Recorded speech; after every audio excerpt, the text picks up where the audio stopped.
I mean, bro, the first question I have is like, why? Why? Yeah.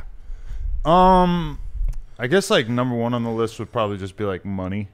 Like that was originally like because we didn't really know it was going to be viral like this. You know, like we knew it was going to be a thing, and we thought that was like a pretty good idea. Like, oh, if we do this, it'll go crazy.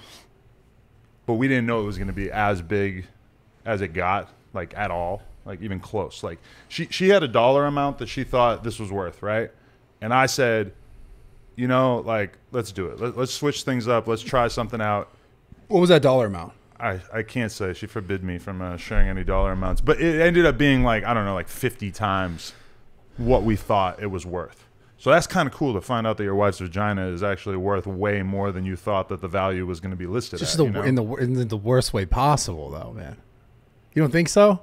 Well, no, but I mean, it had the value of being, you know, done in this way, not the value of the way that we had been doing things. We realized that all we had to do was switch things up a little bit and the people would get a lot more interested, I guess.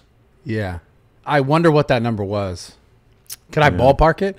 Because I'm curious. I'm really curious. Like, because that's essentially the thing is like, would you, because there was an interview you did with Schultz where you're like, no, you wouldn't do this. Yeah. You know what's weird though too is that there were also interviews on Academics and Vlad where I sounded much more open to it. Like maybe, you know, maybe we get there, whatever. But then for some reason when I did that Schultz one, I was just like, no, it's not happening.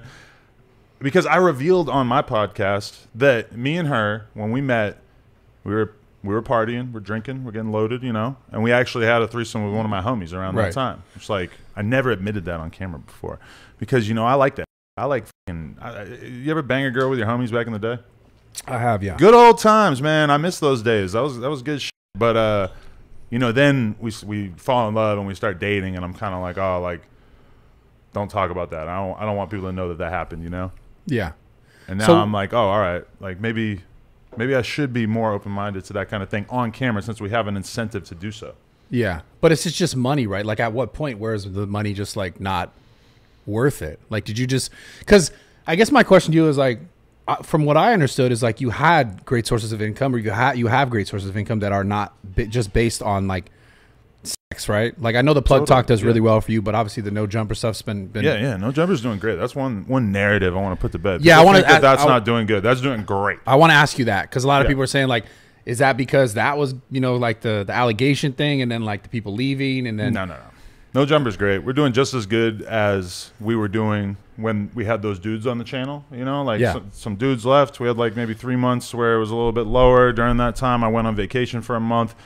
Now you look at the numbers, it's like, oh, you're totally back to it. I got a show with Whack 100 that I've been doing that's been going absolutely crazy, getting tons of crazy interviews in and stuff. So like financially, this was absolutely not something that we had to do. I guess like to some people, they don't understand the way we think of it, which is like, yeah, you're both multimillionaires. Okay, cool.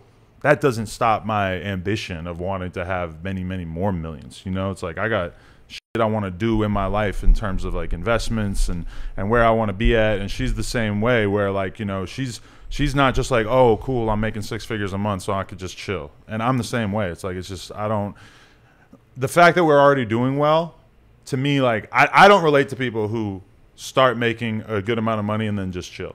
Like, to me, it's like you always are going hard. You're always trying to get to that next level. And she's the same way. So it's like, it wasn't something we had to do. It was just something that, like, we realized that it was going to be a big thing. I have just kind of got more and more numb to it over the years as a result of just doing so much porn, you know? Being on camera naked with her and other girls. To the point where, like, when we started talking about it maybe, like, 6 months ago, it just didn't really, like, seem like that big a deal.